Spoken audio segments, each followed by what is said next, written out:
지난 시간에 믿음이라는 것은 두 가지로 이루어지는 것이다 그랬죠. 하나님을 향한 신뢰, 그리고 그 신뢰를 바탕으로 한 순종, 이 두 가지를 참 신앙, 참 믿음 그랬습니다. 로마 가톨릭 천주교는 그렇게 가르치지 않죠. 나누어서 설명합니다.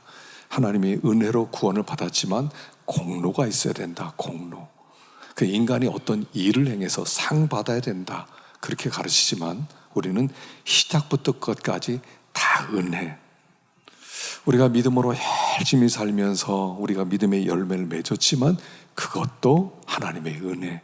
그걸 하나님은 우리에게 상으로 여긴다 그랬죠. 상이라고 하는 것은 하나 선물 하나 받는 게 아니라 하나님을 더 깊이 알아가는 것, 칭찬과 영광과 존귀, 그게 우리의 상이다 하는 것을 배웠습니다. 자, 그리고 선진들이 이로써 칭찬받았고, 이로써 증거를 받았고, 이로써 하나님의 은혜를 입었는데, 그리고 이제부터 그 신앙의 선진들의 이야기가 쭉 나와 있는 것입니다. 자, 이 믿음의 출발점이 어디서 시작하는 거냐? 그게 3절이에요. 우리 3절 보겠습니다. 3절 시작. 믿음으로 모든 세계가 하나님의 말씀으로 지어진 줄을 우리가 아나니 보이는 것은 나타난 것으로 말미암아 된 것이 아니니라. 자, 믿음이라고 하는 것을 하나님이 우리에게 선물로 주시는데, 믿음은 신념이 아니라고 그랬죠. 내가 꽉꽉 믿는 것, 이게 아니라 하나님이 믿음을 주시면 저절로 믿어지는 것이라고 그랬어요. 근데 이 믿음이 들어오면 새로운 세계관을 갖게 돼요. 새로운 세계관. 그전에는 이 세상을 바라보면 이 세상이 우연히 만들어진 거야. 저절로 만들어진 거야. 그냥 어떻게 그냥 빵 해가지고 막 이 우주 만물이 그냥 이렇게 생겼지. 이건 자연적으로 생긴 거야 하는 무신론적 그런 세계관을 가지고 있었다면, 이제 이 믿음을 선물로 받는 순간 세계를 보는 눈이 바뀌어져요. 이 세계는 하나님이 창조하신 거구나. 하나님의 능력의 말씀으로 모든 것을 있게 만들었구나. 그리고 하나님이 지금도 그 능력의 말씀으로 이 만물을 붙들고 계시는구나 하는 것을 알게 되는 거예요.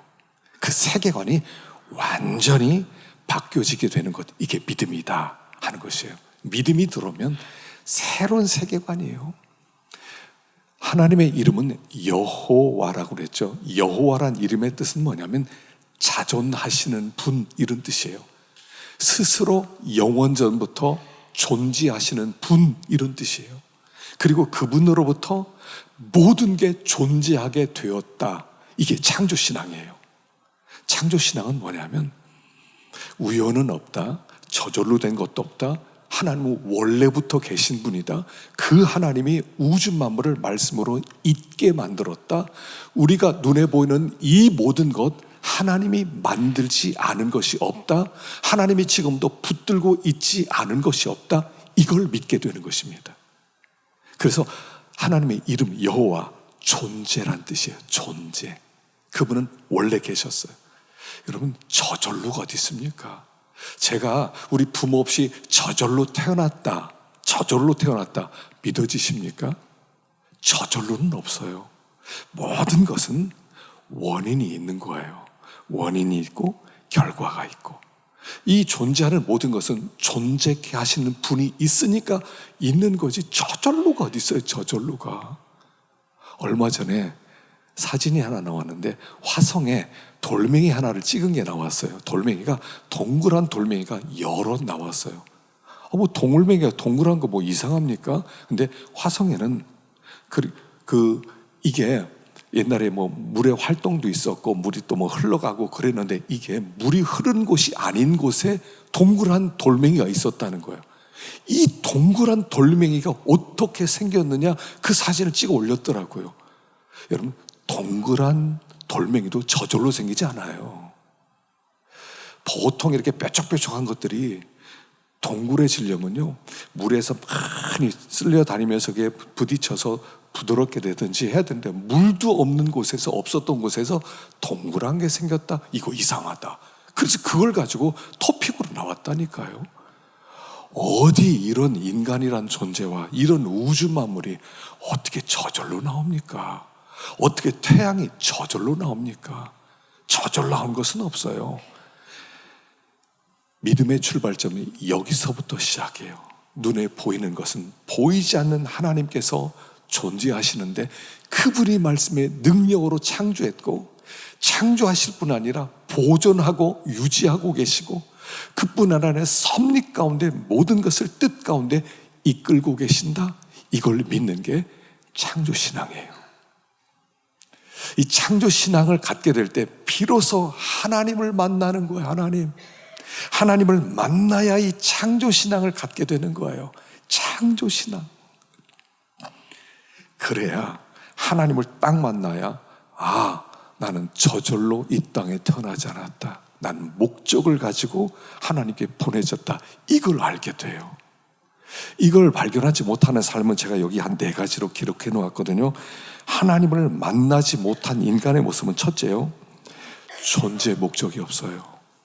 존재 목적이 없습니다. 그렇기 때문에 왜 살아야 되지? 존재 목적이 없어요. 그러니까 그냥 내가 좋아하는 거 따라서 살면 돼. 내가 하고 싶은 대로 살면 돼. 이런 존재 목적. 이 존재 목적이 없기 때문에 자살을 하는 거예요. 주님을 만나면요, 자살 못해요. 목적을 가지고 태어났고 나를 붙들고 계신 하나님이 계시고 나를 하나님께서 책임지시는 분이 아버지가 있기 때문에 우리는 담대하게 살아갈 수가 있어요. 존재 목적 없다는 거고, 둘째는 도덕적 타락이에요. 우리는 하나님 말씀, 이게 기준이에요. 기준. 요 말씀대로 살아야 돼. 요 말씀을 따라 사는 걸 하나님 기뻐하셔. 요게 있어요. 근데 이게 없어요. 그러니까 세상은요, 계속 타락이에요. 타락. 앞으로 시대가 지나가면 지나갈수록 더 타락하게 되어 있어요. 소돔 고모라 시대 그 이상으로 타락하게 되어 있어요. 왜냐하면 절대 기준이 없기 때문에 그래요. 세 번째는 관계가 파괴돼요. 여러분, 이 관계가요, 삶의 가장 중요한 겁니다. 살아계신 하나님은 하나님이 우리를 창조했다. 그럼 그 하나님과 어떤 관계를 맺어야 되거든요. 그게 신앙이에요. 하나님 세상 만들었다. 내가 하나님을 섬겨야 되겠다. 하나님을 기쁘시게 되겠다. 어떤 관계를 맺어요. 근데 하나님을 없으면 하나님과의 관계가 없어요. 그러면 이웃과의 관계도 중요하지 않아요. 별거 아니에요. 나와의 관계도요, 별거 중요하지도 않아요. 관계가 파괴돼요. 그리고 마지막에는 내적인 공허와 불안감이 찾아와요. 뭐 안 될까봐, 누가 뭐라고 할까봐, 누가 뭐라고 하면 내가 죄가 있어서, 몸에 병이 들면 내가 옛날에 죄 졌더니, 무슨 집에 안 좋은 일이 생기면 내가 옛날에 죄 졌어. 누가 뭐라고 안 하는데요, 스스로 불안해요. 죽으면 어떡하지? 죽으면 진짜 지옥 가면 어떡하지? 진짜 죽은 다음에 뭐가 있는 거 아니야? 불안해요. 그래서 텅 비어 있어요. 이 땅에 모든 걸 가지고 있는데 텅 비어 있어요. 텅 비어 있어요. 속이 뭔가 비었어. 열심히 살아서 뭔가를 성취했고 뭔가를 얻었고 뭔가 되었고, 근데 뭔가 채워지지 않은 비어 있음이 있어요. 왜냐하면 창조신앙을 갖지 못해서 그래요. 하나님을 만나지 못해서 그래요. 반면에 하나님을 만나게 되면 우리가 캘빈지 5대 교리가 있거든요. 첫 번째는 오직 성경, 오직 그리스도, 오직 은혜, 오직 믿음, 오직 하나님의 영광, 이 5가지가 생기는 거예요. 하나님을 만나면 하나님이 살아계시는구나, 살아계셔서 나에게 성경을 주셨구나, 이 성경을 내가 잘 읽고 배우고 이대로 살아가야지. 그리스도가 우리에게 오셨구나, 그를 믿으면 구원을 받는구나, 오직 그리스도가 나의 구원의 전부구나, 오직 은혜, 그분이 은혜를 주셨구나, 나 은혜로 사는 사람이야. 이제는 오직 믿음, 다 믿음으로 살아야지. 그래서 내가 내 삶으로 하나님께 있는 힘을 다해 영광 돌려야지. 이게 나와요. 근데 하나님을 만나지 못하면 그냥 그럭저럭 이렇게 저렇게 살다 죽지 뭐, 이런 마음밖에 품지 못한다. 그래서 신앙의 출발은 창조주 하나님을 만나고 창조 신앙을 갖게 되고 새로운 세계관을 갖게 되는 것이다 하는 것이에요. 자, 그러면 이 창조 신앙으로 이 새로운 세계관을 가진 자는 어떻게 살 것이냐 하는 얘기가 이제 쭉 나와요. 자, 우리 4절 보겠습니다. 시작. 믿음으로 아벨은 가인보다 더 나은 제사를 하나님께 드림으로 의로운 자라 하시는 증거를 얻었으니 하나님이 그 예물에 대하여 증언하심이라. 그가 죽었으나 그 믿음으로써 지금도 말하느니라. 자, 창조주 하나님을 알게 되었어요. 와, 세상을 창조한 분이 있었구나. 세상을 섭리 가운데 다스리고 이끌어가는 분이 있구나. 나는 그 목적 아래 탄생했구나 하는 걸 알게 되면 그때 나오는 첫 번째 자세가 뭐냐면 예배예요. 아, 그 하나님 예배드리고 싶다. 그 하나님 높여드리고 싶다. 그 하나님께 영광 돌리고 싶다 하는 예배자의 마음을 품게 돼요. 믿음의 첫 번째 열매, 예배라는 거예요. 여기 두 사람의 예배가 나와요. 하나는 아벨의 예배, 하나는 가인의 예배. 하나님은 가인의 예배는 안 받으세요. 그리고 아벨의 예배를 받으세요. 하나님이 아벨의 예배 이렇게 드려야 된다. 하나님은 모든 예배를 다 받지 않으신다는 거예요. 모든 예배를 다 받지 않으세요. 아, 내가 나와서 하나님 예배드리고 찬송합니다. 하나님 받으십시오. 어떤 예배는 받고 어떤 예배는 안 받으세요. 가인도 예배 드렸어요. 근데 그건 아니야 하고 하나님이 인정을 안 했단 말이에요. 여기에 중요한 것은 뭐냐면 하나님께 드리는 마음 자세가 중요하다는 얘기죠. 자, 그래서 창세기 4장 4절 보면 창세기 4장 4절 읽어봅시다. 시작. 아벨은 자기도 양의 첫 새끼와 그 기름으로 드렸더니 여호와께서 아벨과 그의 제물은 받으셨으나 가인과 그의 제물은 받지 아니하신지라. 가인이 몹시 분하여 안색이 변하니. 여기 보니까 아벨과 아벨의 제물은 받고 가인과 가인의 제물은 안 받고, 아벨을 받으셨다는 거예요. 먼저 제물 받았다는 거예요. 그 뒤고 먼저 아벨을 받았고 가인을 안 받았고, 다시 말하면 이 둘이 하나님께 나온 마음의 자세가 달랐다는 거예요. 아벨과 아벨의 제사, 가인과 가인의 제사, 이렇게 그 사람을 받았다는 거예요. 자, 그러면 도대체 아벨은 어떻게 예배를 드렸기에 그걸 하나님이 받으셨을까? 자, 요한복음 4장 24절 읽어봅시다. 요한복음 4장 24절 시작.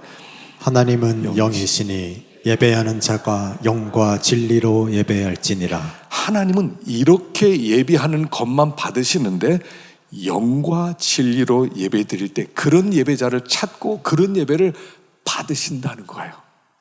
영과 진리로. 자, 그러면 영과 진리로 예배를 드린다는 게 뭐냐 하는 거죠. 그래서 여기서 영 할 때 이게 성령님을 얘기하는 거냐, 우리의 영혼을 얘기하는 거냐, 그래서 논쟁이 조금 있었어요. 근데 간단해요. 여기서 하나님께 영으로 예배 드릴 때는 마음, 인간의 영이라고 할 때는 마음 중심으로 예배 드려라 하는 거예요. 성령으로 예배 드리라 할 때는 성령의 감동을 받아서 예배 드리라, 이런 뜻이에요. 그러니까 이거는 이렇게 해석하면 돼요. 아벨은 어떤 마음으로 나왔냐면 성령의 감동함을 받아서 자기의 마음 전부로 하나님께 예배 드렸다, 이런 뜻이에요. 하나님의 감동으로. 그래서 여기 보면 양의 첫 새끼를 드린 거예요. 양의 첫 새끼는요, 예수 그리스도를 예표하는 제물이에요.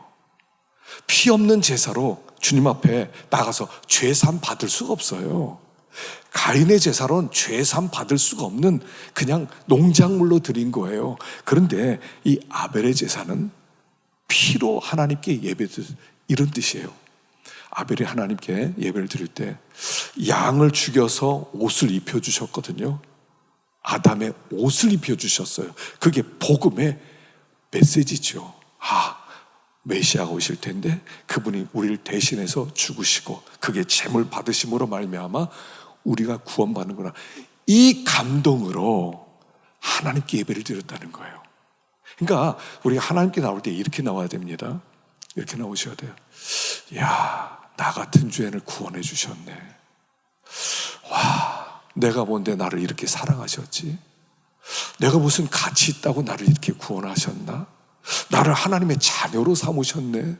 천국 백성으로 삼으셨네. 와, 이게 꿈이야, 생시야 도대체. 와, 어떻게 나를 이렇게 사랑하셔? 진짜 하나님 감사하다 하는 감동을 받아서 나를 드리는 거예요.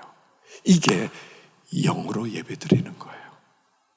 영으로 예배 드린다고 할 때는요, 그냥 영으로 마음 중심으로 드립니다, 마음의 진실함으로 드립니다, 이런 뜻인데, 그렇게 되려면 하나님의 성령이 우리 마음을 감동시켜 주셔야 돼요. 성령 우리 마음을 만져주셔야 돼요. 야, 너는 은혜 받은 사람이야. 너는 하나님의 사랑을 입은 사람이야. 너 때문에 예수님께서 이 땅에 서서 십자가에 죽으셨어. 너는 그래서 예수님의 가치가 있는 존귀한 자야. 너처럼 존귀한 자가 어디 있느냐? 이스라엘이여, 너는 존귀한 백성이로다. 여호와의 구원을 너희같이 얻은 백성이 누구냐? 이런 은혜, 하나님이 이 은혜, 땅에 있는 성도들은 존귀한 자들이니 나의 모든 즐거움이 저에게 있도다. 보라, 하나님의 어떠한 사랑을 우리에게 베푸사 하나님의 자녀라 일컬음을 받게 하셨는가? 우리가 그런 사람이로다. 여기에 감동받아서, 와, 나 같은 죄를 이렇게 사랑하셨구나.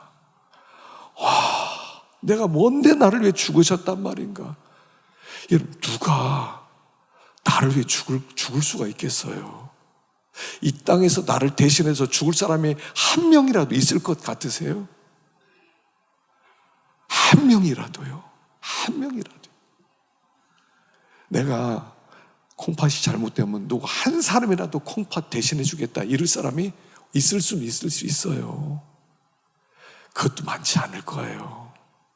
어떤 사람이 보니까 골수 이식을, 자기 딸이 백혈병 걸렸대요. 걸려서 이제 골수 이식 은행에다가 연락을 했더니 꼭 맞는 사람이 7사람이 있더래요. 7사람인데 전화를 했대요. 좀 이렇게 좀 이식해 줄 수 있겠습니까? 못한다. 어떤 사람은 오겠다 하다 그 다음 못한다. 다 못하겠다고 하더래요. 이게 쉬운 게 아니잖아요. 근데 예수님이 나를 위해 죽으셨어요. 그 감동을 받아서, 와, 진짜 감사하다. 그리고 하나님 앞에 드리는 예배, 이게 영으로 드리는 예배다 이거예요. 영으로 나올 때요, 그냥 나오지 마시고 깊이 생각하세요. 예배 시작 전에 생각해서, 하나님, 나 같은 죄인 위해 죽으셨습니다. 한번 해보세요. 말로, 나 같은 죄인 위해 죽으셨습니다. 나 같은 죄인 위해 죽으셨습니다. 이 몇 번만 해보면요, 감격이 있어요. 와, 야, 내가 뭔데, 내가 진짜 죄를 많이 졌는데 다 같은 죄를 위해서 죽으셨어. 와, 감사하다. 이게 영으로 드리는 예배, 이게 아벨의 예배였어요. 더 나은 예배였어요. 가인보다 더 나은.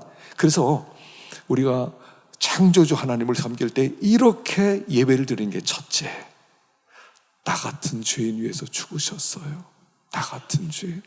진짜 감사해요. 진짜 감사해요.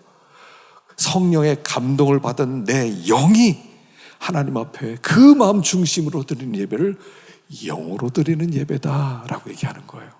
자, 두 번째는 창세기 4장 3절을 보겠습니다. 창세기 4장 3절 시작. 세월이 지난 후에 가인은 땅의 소산으로 제물을 삼아 여호와께 드렸고 아벨은 자기도 양의 첫 새끼와 그 기름으로 드렸더니 여호와께서 아벨과 그의 제물은 받으셨으나. 자, 중요한데, 제사를 때 중요한 게 예물이라는 거예요. 예물. 아벨은 어떤 예물 드렸냐면, 여기 양의 첫 새끼와 기름으로 예물을 드렸고, 가인은 땅의 소산물로 예물을 드렸어요. 자, 예물을 드렸다는 것은 똑같아요. 그러니까 예배는 예물이 있어야만 해요. 예물이 있어야만. 근데 예물이 어떤 예물이냐는 거예요. 가인은 농사꾼이니까 당연히 농산물로 하나님께 제물을 드리고, 아벨은 자기가 목자니까 당연히 양으로 새끼를 드렸어요. 근데 하나님께서는 그 마음 중심에서 나오는 그들의 예물을 보셨어요. 가인의 예물은요 그냥 평범한 거예요. 그냥 농사 짓고 노적거리 쌓아놓고 그 중에 하나가 하나님 받으십시오 이렇게 했단 말이에요. 그런데 여기 아벨은요 양의 첫 새끼를 드렸대요. 첫 새끼, 첫 번 것. 이 첫 번 것이 가장 귀한 것이란 뜻이에요. 가장 귀한 것.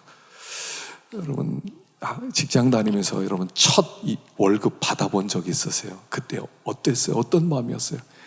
이거 첫 월급 받아 너무 귀해서 어떻게 써야 될지 몰라요. 너무 귀한 거예요. 첫 번째 것. 첫 번째 것은 너무 귀한 거예요. 너무 귀해요. 때때로 우리 교우들 중에서 자기 집에서 무슨 이번에 호박을 따는데 첫 번 거라고 갖고 오시는 분들이 있어요. 너무 감동이에요. 아니 이렇게 첫 번째 귀한 걸 왜 갖고 왔습니까? 갖다 줄 데가 없더래요. 교회 갖고 왔다는 거예요. 하여간 첫 번째 것, 첫 번째 것.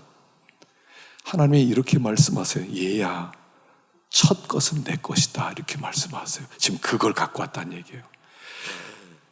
아벨에게 양이 많이 있었겠죠. 양이 새끼도 낳고 막 있었겠죠. 근데 그 중에 똑같은 양인데 가장 중요한 양이 있어요. 첫 번째 태어난 양. 그걸 드렸다는 거예요. 11조는 10분의 1을 드리는 게 아니에요. 사람들이 10분의 1 드리는 거다 생각하는데 그거 아니고요. 10분의 1이 내 전부입니다 하는 마음으로 드리는 게 11조예요. 하나님 다 드리고 싶어요. 그 중에 대표성의 원리로 이 가장 귀한 첫 번째 것 10분의 1을 드립니다 이거예요. 이게 11조 정신이 시작되는 거예요. 첫 번째 것, 그거 내 거야 이렇게 말씀하세요. 여러분 11조 드리는 게 참 어렵습니다. 예전에는 원로 목사님은요 11조 안 드리면 예수 안 믿는 사람이라고 그랬어요. 어떻게 나를 위해 죽으신 주님 앞에 나를 못 드리는 거냐. 좀 기다려봐라. 그 세례를요 어떤 사람 5년 어떤 사람 10년 안 주셨어요. 제가 좀 너무하다, 저는 너무하다 생각해서 11조 안에도 세례도 베풀고 막 그렇게 하거든요. 근데 원로 목사님 정신은 그거예요. 목숨을 받았으니 네 목숨을 드려야 된다 이거예요. 11조는 목숨이에요. 얼마나 소중해요. 11조는 결단으로 시작하는 거거든요. 근데 이건 정말 어려워요. 11조 드리는 교인은요 진짜 귀한 교인입니다. 그거 별거 아니라고 그거 10분의 1 드린다고 대단한 거냐. 믿음도 없으면서 11조 드릴 수 있다. 믿음 없으면요 11조 못 드립니다. 제가 11조 설교 많이 안 하거든요. 왜냐하면 11조 설교한다고 11조 하는 것도 아니고 또 교회 가면 맨날 드리라 맨날 그런다고 하고. 그래서 우리는 주보 뒤에요 향기로운 예물에 믿음이 없거나 처음 믿은 분들은 헌금 드리지 마세요 그래요. 시험 들지 말고 하나님이 믿음 주셔서 이거 드려야 되겠다 할 때까지 안 드리셔도 괜찮아요. 근데 나를 위해서 죽으신 예수 그리스도 생각하면 나도 진짜 귀한 것 드리고 싶다. 그래서 아브라함에게 11조는 이삭이었던 거예요. 가장 귀한 것 이삭 바쳐라. 그게 나오는 거예요. 근데 11조가 왜 그렇게 중요하냐면 이 첫 번째 것으로 하나님 나라가 세워지고 우리의 믿음이 자라나요. 자, 한번 보겠습니다. 신명기 14장 23절 시작. 내 하나님 여호와 앞 곧 여호와께서 그의 이름을 두시려고 택하신 곳에서 내 곡식과 포도주와 기름의 11조를 먹으며 또 내 소와 양의 처음 난 것을 먹고 내 하나님 여호와 경외하기를 항상 배울 것이니라. 11조를 드리고 그림으로 여호와 경외하기를 배워라. 여러분 구약 시대는요 11조 종류가 3개였습니다. 3개. 첫 번째는 레위인을 위한 11조. 이건 매년 드려야 돼요. 레위인을 위한 11조. 그래서 그 11조를 가지고 레위인을 먹여 살려요. 두 번째 11조는 절기 11조예요. 초막절에 그들이 함께 모여서 축제를 하거든요. 그때를 위하여 두 번째 11조를 드리라고 그래요. 세 번째 11조는 뭐냐면 3년마다 안식년 오기 전까지 3년 또는 6년째 드리는 11조예요. 이 11조는 뭐냐면 구제를 위한 11조예요. 주변에 사는 어려운 사람들, 또 이렇게 힘든 사람들, 고아들, 나그네들, 과부들, 먹지 못하는 사람들, 그들을 살리기 위해서 3년에 한 번씩 11조를 드렸어요. 그래서 구약의 이스라엘 백성들은 약 23%의 11조를 드렸어요. 10분의 1만 들은 게 아니에요. 너무하지 않아요? 엄청나. 뭐 먹고 살라고. 하나님이 근데 복 주세요. 그렇게 할 때 그 시대가 가장 왕성한 시대가 돼요. 나중에 사람들이 11조 안 드리고 싶은 마음이 생겼겠죠. 11조만 안 드리면 저걸로 이렇게 정기 적금만 들더라도 1년이면 얼마, 뭐 이렇게 차도 살 수 있고 집도 살 수 있고 이런 마음 다 들잖아요. 그런 마음 들잖아요. 그래서 안 드렸더니 무슨 일이 벌어져요? 교회가 무너져요. 레위인들이 다 떠나요. 먹고 살 게 없으니까. 그러니까 다 나가서 딴짓하고 다녀요. 성경을 가르치지를 못해요. 그러니까 교회가 무너지니까 외세 심약이 들어와요. 결국 나라가 망해요. 느헤미야가 와서 성벽을 건축한 다음에 11조부터 드려라 이렇게 얘기를 해요. 그리고 그 나라가 세워지기 시작하는 거예요. 여러분, 신앙생활은요, 엄청난 지식을 갖는 게 아니에요. 엄청난 교리를 배우는 게 아니에요. 신앙생활 평범한 거예요. 하나님께 11조 드리는 거예요. 그 11조로 하나님의 교회가 세워지는 거예요. 하나님의 교회가 세워져요. 우리 지난 지지난 수요일 날 우리 함께 우리 가족들과 영화를 봤어요. 교회에서 이렇게 웬만한 것은 교회에서 다 이렇게 지불해야 된다고 생각해요. 여러분 11조 내셨거든요. 그 11조를 하는 거예요. 생각 많게 한 140명 정도 모여가지고 함께 웃고 너무 좋잖아요. 제가 후회스러운 게 있어요. 팝콘을 못 사준 게 후회스럽더라고. 어떤 사람 먹는데 어떤 사람 못 먹더라고. 여러분, 이게 교회예요. 함께 웃고 함께 울고 함께 먹고. 저는 우리 교회 자랑 중에 하나가 뭐냐면, 우리가 이제 연말이 되면 여러분들 한 끼씩 대접을 하잖아요. 그래서 이제 여러분들 한 끼씩 대접하면, 그러면 오늘도 또 오늘 누구 차례야? 뒤에 나오죠. 누구 차례 오늘? 어디 나오지? 식사 김철기, 김은미네. 여러분, 이거요. 이게 귀한 거예요. 어떤 사람은요, 밥 한 끼를 대접을 못해요. 여러분, 부자가 대접하는 게 아니에요. 없지만 하나님께 드리고 싶은 사람이 대접하는 거예요. 저는 요한복음 21장에 옛날에 설교 한번 했죠. 부활하신 예수님이 제자들에게 나타났어요. 내가 부활했다. 샬롬, 평안해라. 전해라, 복음을. 그랬더니 그 다음 날부터 뭐예요? 고기 잡으러 가요. 아니, 부활하셨어요. 죽은 자 가운데 살아났어요. 엄청난 역사적 사건이 일어났어요. 역사의 신기원이 열렸어요. 이젠 부활이 있어요. 우린 부활해요. 펄펄 뛰어야 되지 않습니까? 내가 부활하는 거. 죽어도 죽음이 나를 이기지 못하는구나. 난 죽어도 자는 거구나. 나는 부활이 있구나. 너무 좋아요. 근데 21장 딱 들어가서 제자들이 뭐예요? 고기 잡으러 가요. 주님, 부활도 좋고요, 십자가도 좋고요, 천국도 좋은데 나 먹고 살 게 없어요. 하나님, 나 있죠? 고기 좀 잡고 먹어야 되겠어요. 그리고 고기 잡으러 가요. 주님이 얼마나 한심하다고 느꼈을까요? 근데 주님이 새벽에 고기 잡는 그 바닷가에 와서, 얘들아, 고기 있냐? 없는데요.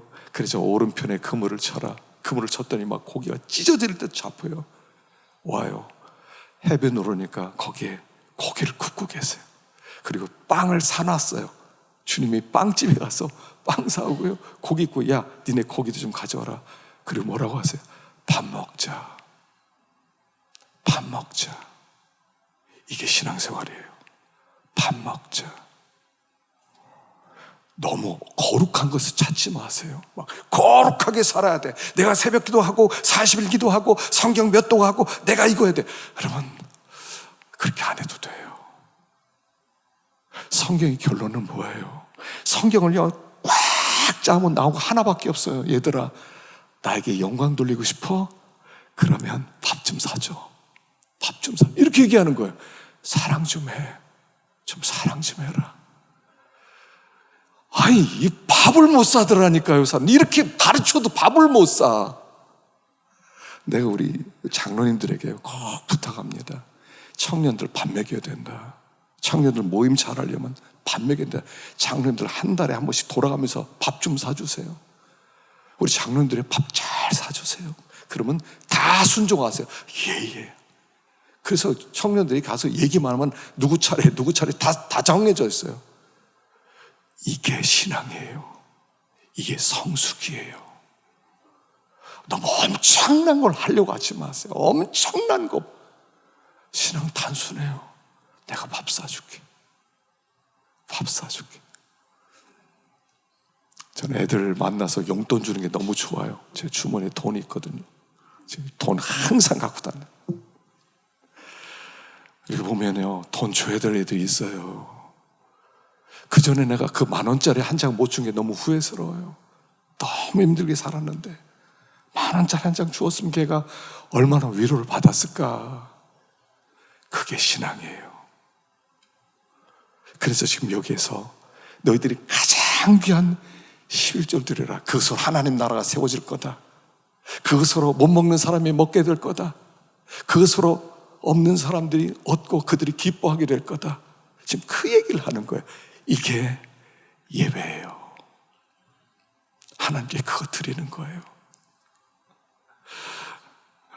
그렇다고 해서 막 헌금 막 또 헌금하라고 하는구나.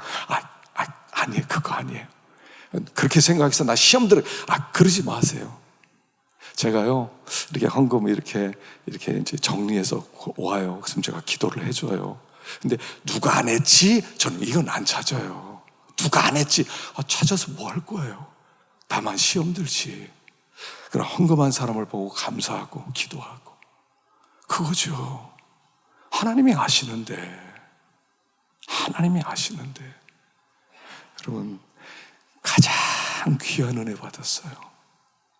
가장 귀한 것을 드리는 것, 이게 예배다 하는 것이에요. 아무쪼록 우리 교회는 서로 밥 사주는 교회 했으면 좋겠어요. 교회 표에 써놨으면 좋겠어요. 밥 사주는 교회. 여러분, 너무 나만 생각하지 마시고요. 조금 마음을 여유 있게 가지세요. 하나님께 드려서 망한 사람 없어요. 하나님께 드리면 나 망하는데 어떡하지? 그런 사람 이제까지 2000년 기독교 역사상, 아니 4000년 역사상 없어요. 하나님이 살려주세요. 믿음으로. 이게 믿음이죠. 그래서 아무쪼록 함께 웃고 함께 울고 함께 예배드리고. 어제 우리 최혜숙 권사님이 참 위로 예배드리는데 말이 안 나오더라고요. 그냥 눈물만 흘리다 끝났어요. 참 믿음으로 살려고 애를 썼던 분, 일생 동안 그 고생함. 우리 장로님이 그러더라고요. 찬옥이가 큰아들인데 그러더래요. 나는요, 우리 아빠인데 용돈 받아본 적이 없어요. 우리 권사님이요, 남편이 월급 갖다 준 적 없어요. 그렇게 살았어요. 믿음 하나 붙들고